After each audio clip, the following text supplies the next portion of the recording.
Guys, welcome back. I thought I would make this quick video just while I'm kind of preparing a submission that I'm going to be sending off to CGC. So I've been looking through the cards that I had sitting in my pile. I had roughly, I don't know, about 150, 200 cards. So I'm now kind of down to 2 piles. So I've got this little pile of stuff that I'm going to be sending off as a standard submission on a kind of quicker turnaround time. Most of that stuff will be for my own personal collection. And I've also got this submission here that I've got that's roughly about 85 cards, something like that. Kind of mix of stuff. This card's actually going to be one that's going to be in my personal collection, but it's just a bit lower value. So yeah, as I said, mix of stuff. I've been going through the pile of cards that I've got here and doing a bit of a condition assessment. So I thought it might be worthwhile to kind of show some people what you need to be looking for whenever you're going to be submitting cards. So as I mentioned, I grade with CGC, and really what I'm looking for, kind of with the exception of some stuff for my personal collection, I'm looking for everything on my kind of bigger submission over here to the left. I'm really looking for everything there to come back as a 9 or higher, because most of that stuff is going to be stuff that's going to be for sale, and to be honest, it's just a bit easier to sell higher grade stuff. There's some stuff in here that I know isn't going to come back really high, so I've got like this Torchic Gold Star that's got like a little bit of corner wear, a couple of scratches in the holofoil that you can see here, so not expecting that to come back anything higher than, I don't know, 6.5, 7, something like that. So yeah, it's all just down to your own standards. But what I'm going to talk about today is really what you should be looking at for stuff that you want to send off to try and come back, the higher grade stuff, like the 9s and 10s. So everybody knows, or people are kind of starting to know by now, that CGC have got really high standards, so you do need to be particularly picky when you're sending stuff off. So how CGC grade, and to be honest, I think PSA and Beckett are very, very similar, as they grade 4 different categories for a card. So they will look at, first of all, they'll look at the centering. So the centering is just this border here around the card's artwork. They will look at basically to check that the distance is within a certain tolerance and it's almost identical on all 4 sides. So you can see on this card here, the centering is really good. It's pretty equidistant all the way around. They will also look at the edges. So they'll look around like the top edge here, they'll look around this edge, they'll look around the bottom edge, and they'll look around this edge here. And what they're looking for is like any kind of, I suppose you would call it like raggy cuts, anything that's not cut cleanly, anything with little white dings or dents or chips out of it, they'll detract from a grade because of that. They also look at the corners, so which is here on all 4 corners. They'll look at that. They'll again check similar criteria. So again, you can see like that example there where that corner's got like a little bit of white flaking on it. That would obviously be kind of graded down because of it. Whereas something like this, where the corners are all well rounded, they're all kind of the same shape, there's nothing miscut there, you would expect something like that to come back with a high score. The last part of the criteria that they look at, which catches most people out, and I think it's where most people end up with grades that they don't quite understand, is on the surface. So what they're looking for in the surface, it can be anything from scratches, dents, dings, creases, any sort of damage, no matter how minor. Grading companies will look at it. So if you look at how CGC determine their grade of cards, they look at all 4 of the criteria, they give it a score, and it then falls into one of their grading categories or grading numbers. So as I mentioned earlier, what I'm looking for on this big kind of pile of stuff to the left hand side is for stuff to come back a 9 or higher.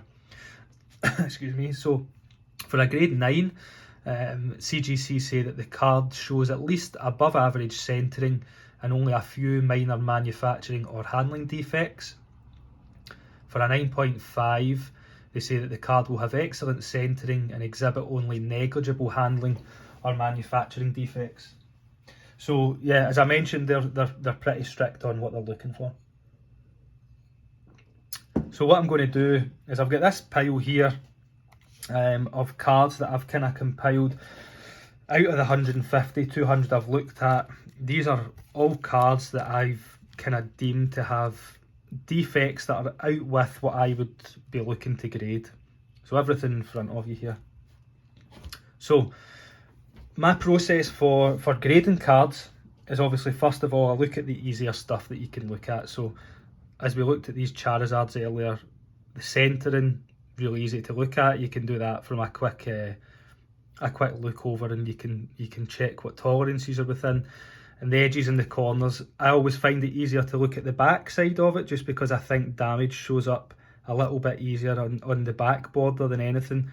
So I would look through all 4 edges and all 4 corners, and when I've done that, I would then move on to the surface. So the important thing for me, as I've said, at a grade 9, they're only looking for a few minor manufacturing or handling defects. So my own standard for what I want to send off is that I will only accept 1 flaw across the whole card. So there's cards like this Misty's card here, that I would look at that and straight away say the centering on that is off. So that's that 1 checkbox ticked, and anything else above that would basically mean this card is put into my discard pile. To be honest, the centering in this card is so bad that I wouldn't consider it because of that. But if it was a little bit less, I would then give the whole card a look over, and if it had anything else, it would get put to one side basically. So I've got these kind of little different piles that kind of show some of the different flaws that would show up on grading. So this pile here has got some quite bad, I wouldn't say bad, some minor surface damage, same as this one here. The Charizard pile I'll probably start with, just because it's the easiest one to show, or one of the easiest ones to show. So all of these cards have damage on what you would class as the edges. So you can see it straight away here, like they've got these little nicks.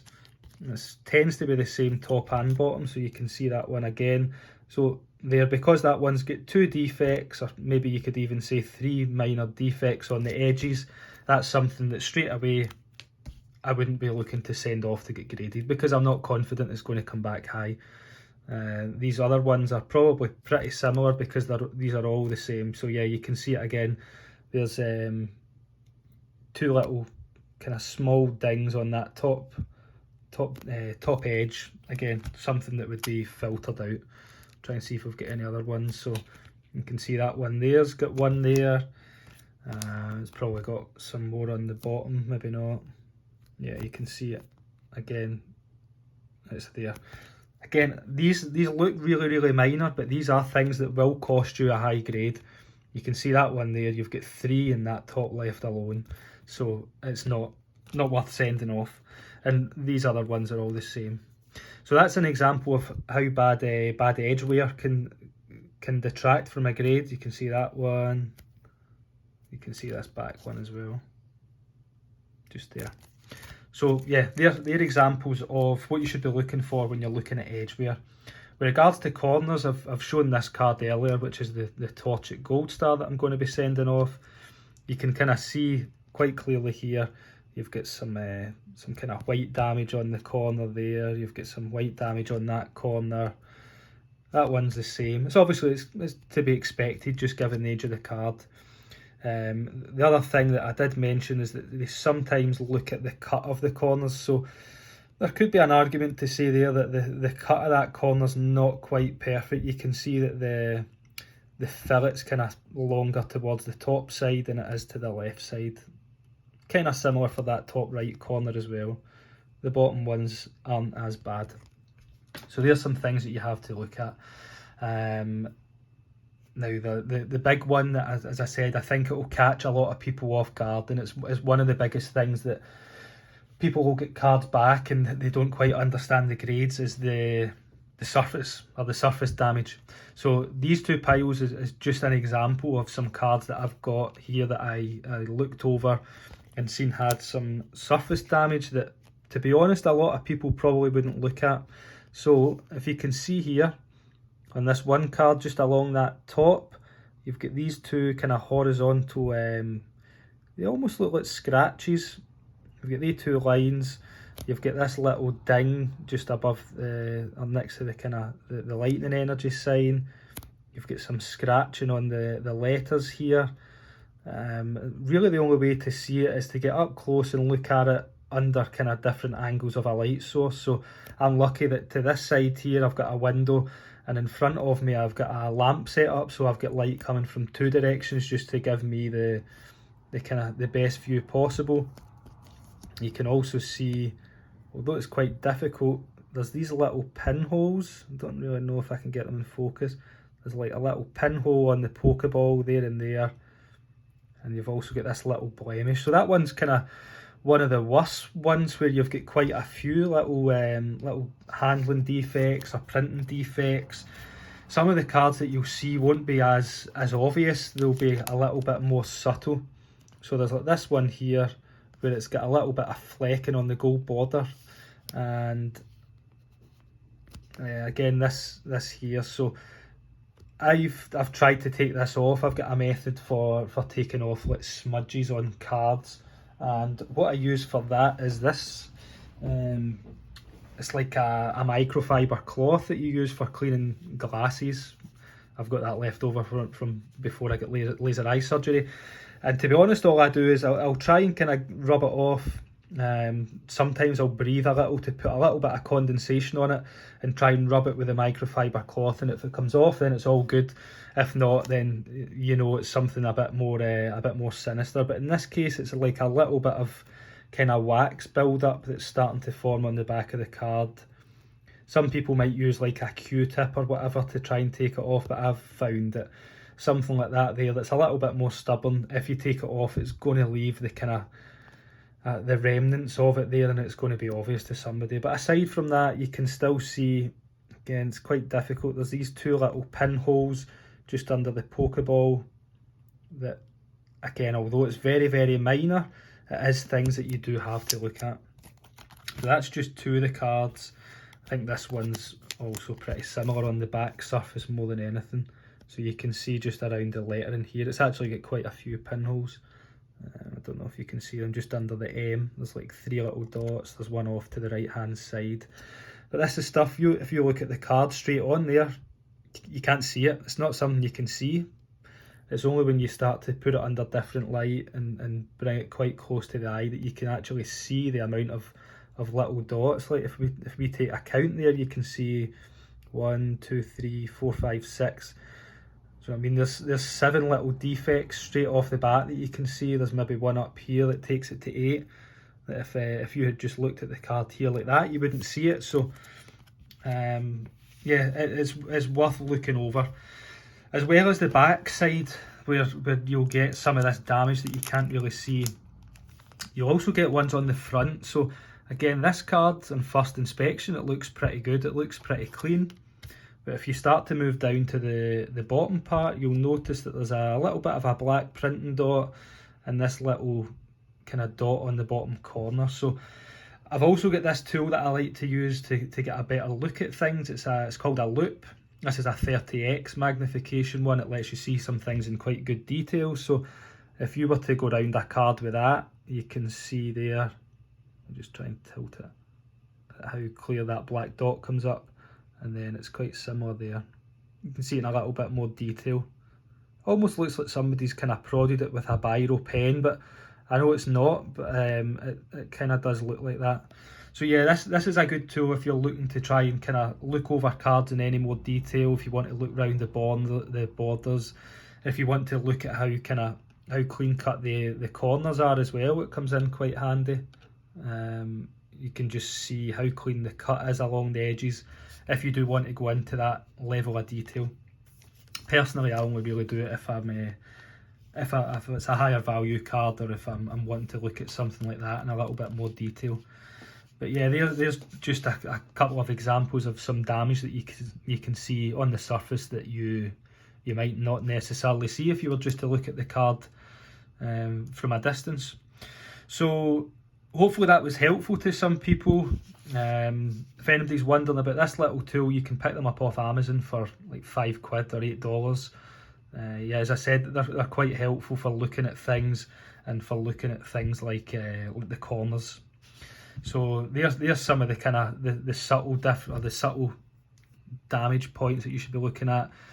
There's cards like this where if you're hoping for like an 8 grade or a 9 grade, you probably shouldn't be sending it off when you see the damage that's a lot more visible on the holofoil. But yeah, as I said, it all depends on your criteria, on what you're hoping to achieve from grading. Granted, CGC are quite strict on grading compared to some of the other ones. So PSA, if you look at what their definition of a grade 10 is on their website, it actually mentions that this is coming straight from their website, allowances are made for slight printing imperfections if they don't impair the card's overall appeal. And the centering doesn't have to be bang on to get a PSA 10 either. It's between a 55 to 45 to a 60% to 40% on the front and 75-25 on the reverse. So that's it's quite a wide spectrum, whereas I think if you look at CGC, to get a 10 grade on centre, that has to be perfect. So yeah, as I said, hopefully this video has been helpful for some people. I'm hopefully going to have a video up in the next week or so, just when I'm sending all of this off, really just to show people the process of how to submit to somebody like CGC or any other company. But what I'm going to do in that video is to include a bit of a screen grab on how I fill out the customs sheet as well, because I think that's what puts a lot of people off from grading. It's really simple, so I should hopefully have that with you next week, and I'll take you through the process from start to finish on how to grade cards and how to send them off, how to do the customs form, and that kind of thing. So yeah, if this video has been helpful, I'd appreciate a subscribe, just so that you get the notification for when the next video is going on. A like also helps, and if you want to share it with anybody else that's kind of looking over some cards to submit, hopefully they find it helpful. Thank you.